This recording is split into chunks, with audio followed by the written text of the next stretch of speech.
This podcast is powered by the pros at Paschal Air Plumbing and Electric. Arkansas owned, Arkansas operated. GoPaschal.com.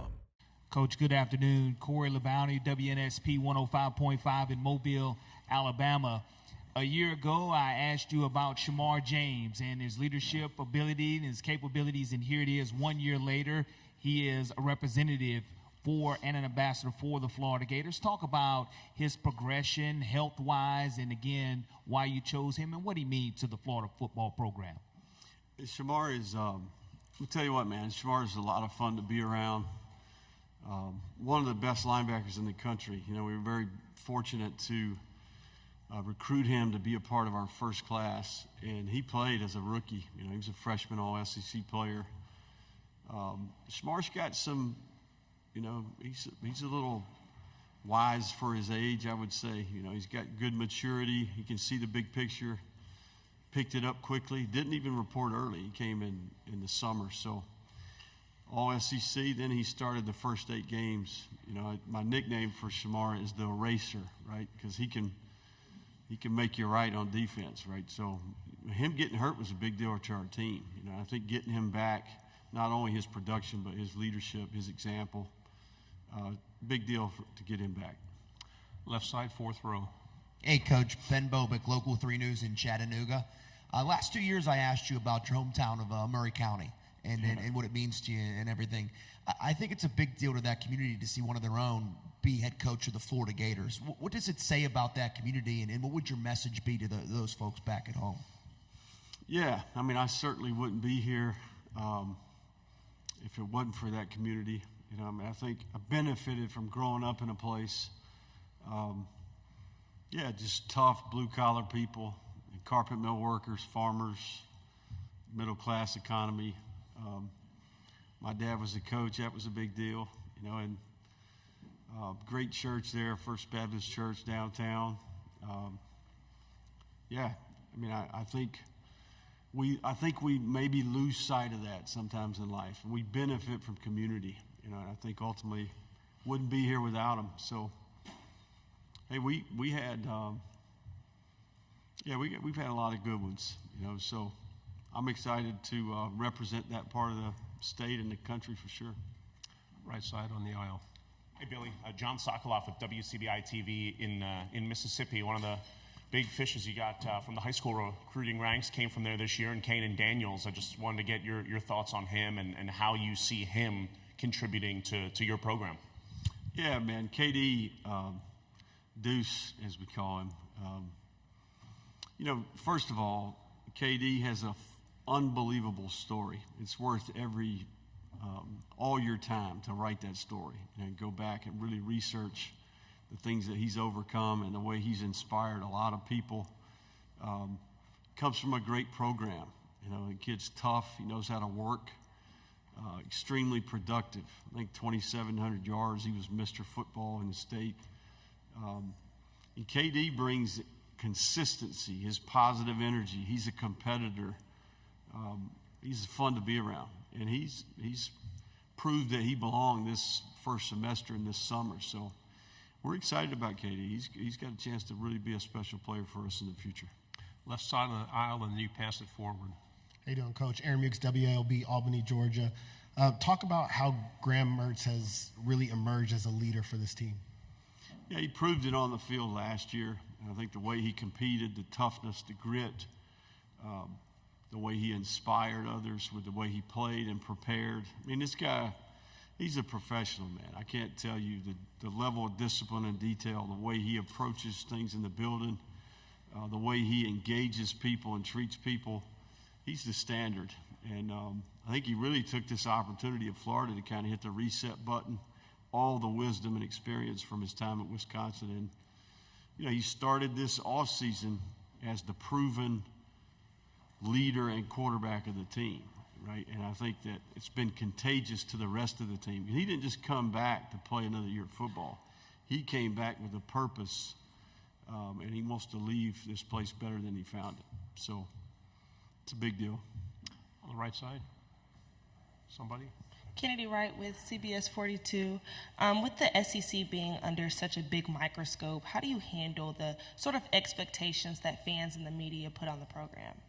Yeah, I mean, it's not like it's happened before. You know, it's always been this way, right? What would you expect? I mean, I think ultimately it's no different than I tell a recruit, hey, listen, you got to be up for the challenge. You know, you take on this type of leadership challenge, you got to be up for that, right? We all signed up for it. I wouldn't want it any other way. You know, I would tell you, it's even more motivating the longer I'm here and the more people that I meet. And the reason it's that way is because the University of Florida has a significant history. It's been done before there. There's a hunger there to get back and be a consistent championship contender. Now, it's been 15 years, right? So we knew when we took the job that there were issues to work through, there were things problems to solve, and we're in the middle of that.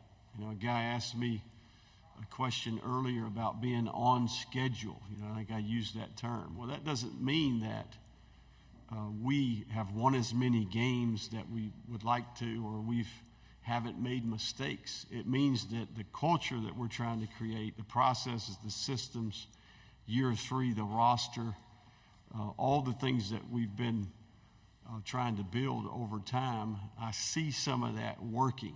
You know, I see that mentality starting to emerge. We live in a society that wants it now, okay? Doesn't happen that way in anything, much less football.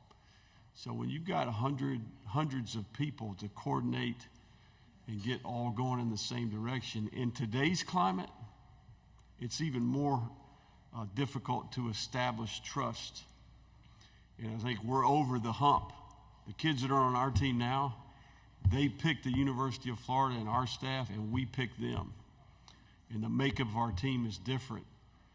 And it will be very obvious when we start playing this fall. Left side on the aisle.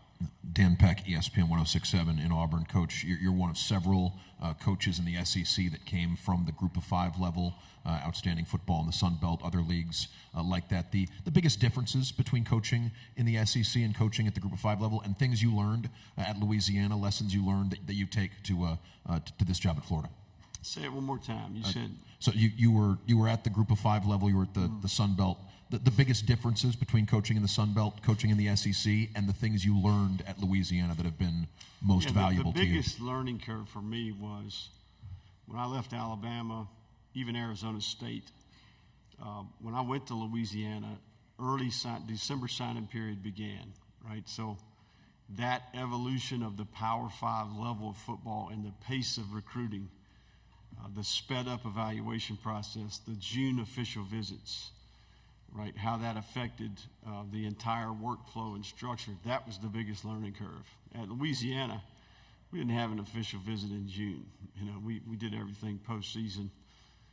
So the sped-up evaluation process, the pace of recruiting in that first cycle, kind of recalibrating our workflow, the job descriptions.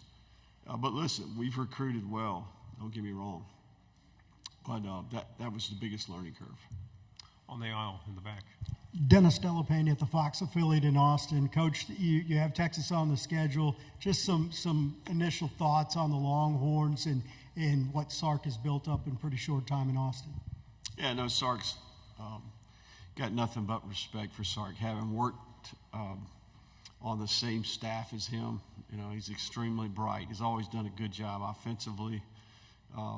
And what I respect about Sark is he's continued to evolve. You know, I think there's lots of things that he's learned and changed in his approach. To see him kind of recreate himself a couple different times, I think is awesome. His story. Yeah, I mean, I think we welcome Texas to the league, you know, and we're excited about going to Austin to play this fall. Left side, third row. Tyler Shaw with KBTX and Bryan College Station. A couple of your former coaches, defensive coaches, Jay Bateman, Sean Spencer, are now at A&M. Just kind of what kind of coaches are both of them, and you know what will they bring to A&M? Yeah, no, I think Jay and Sean's track record is, you know, it's proven. They did a good job for us, and certainly they'll do a good job for Mike. You know, I mean, they're seasoned, they have experience. They both do a good job recruiting, both do a good job connecting with their players, and certainly they've got good pedigree and good experience. Right side, fifth row. Brandon Marcello, CBSSports.com. Billy, you mentioned about sticking to the process, and I know in this day and age, as you said, people want things now. How difficult is it when people try to challenge you to change your ways, to not make a wholesale change, and to continue to follow your plan, even when it seems like everybody is questioning you? Yeah, I mean, I would tell you we haven't been hesitant to change. Heck, I mean, we've been forced to change. I mean, I think this game that we're competing has changed each cycle. So we've made the necessary changes, you know, with each opportunity. I think this offseason in particular, we've made some wholesale changes. But, yeah, I mean, I think ultimately when I say that, it's more of a mindset and a mentality and a belief as a program than it is the actual execution of the plan. The plan is always evolving. We always adapt. We always are tweaking, trying to continue to evolve. But process over outcome, you know, that's where you get the conflict, right? Because everyone wants results. You know, when you plant a seed, you got to continue to water and groom. And then, you know, for a long time, you may not see the benefit, but it's happening. You know, it's underground, and then, okay, here we go, right? So I feel as if we're experiencing a little bit of that, if that makes sense. I'm hopeful that we can improve and play a higher level of football this fall. Front row on the left. Michael Cobble from Baton Rouge. I was in the other room and you were listing off the names, Ron and John and Rob, obviously. What does it mean to have those kind of day one guys still with you and the ability to give you the perspective that you need, you know, both good and bad, because they've seen it for so long? Yeah, no, I think we do have some. We've had most staffs lose 25 to 30% of their staff each cycle. We've had our fair share. I think we've got 5 assistants in the NFL now. We've made some changes on defense this past year. Ron Roberts has been phenomenal. I mean, I think Ron, if you dig into his history, the number of coaches that he's mentored and developed as an FCS head coach, and then obviously he was with me the first 2 years at Louisiana. We went from 124th to 18th in the country in defense, right? So it's great to have him leading the defense, that veteran experience. He went on to do great things at Baylor and at Auburn. They played high caliber defense at both those stops. So I think that's going to prove to be really beneficial for the Gators. 2 quick ones, front row and then third. Hey, Coach Jacques, you say WAFB in Baton Rouge. Coaching changes happen. You've been asked about a couple of your assistants, but just curious, what did you take away from Corey Raymond working a couple of years with him as he now comes back to LSU?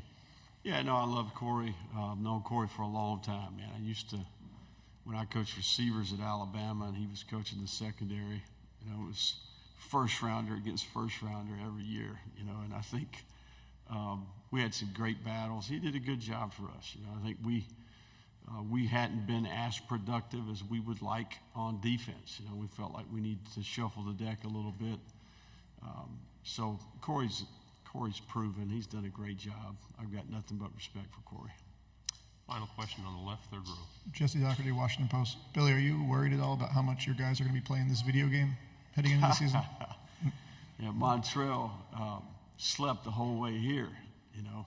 Well, not the whole way, but he admitted to me, he confessed that he was up until 2 a.m. last night playing the game. So, yeah, I'm going to tell you something. We had Monday, we've got a relationship with EA Sports, and we had early access to the game. You know, we had our team in our Gator room. We broke our accountability teams up into bracket. They had to select 2 players to play for each team, and we had 4 stations set up. We had pizza, we had wings. And, man, I'm going to tell you, you talking about compete, you talking about energy in the room. I mean, it was the craziest thing I've ever seen. So, it was a lot of fun. You know, I think our guys had a lot of fun playing the game, and it's cool to see them. It had to be Florida on Florida. To see them playing with guys that are in the room, guys in the room make a play, they're going crazy. So we had a lot of fun. BetOnline is your #1 source for all your betting needs. Get the latest odds, lines, and matchup reports for baseball, boxing, golf, and more. BetOnline continues to be the fastest and easiest way to place your wagers, including live betting and your favorite casino and card games available to play right from your phone. Head to the website or use your mobile device to sign up today and get in on the action. Remember to use our promo code BELIEVE, that's BLEAV, for your 50% welcome bonus on your first deposit. Bet online, where the game starts.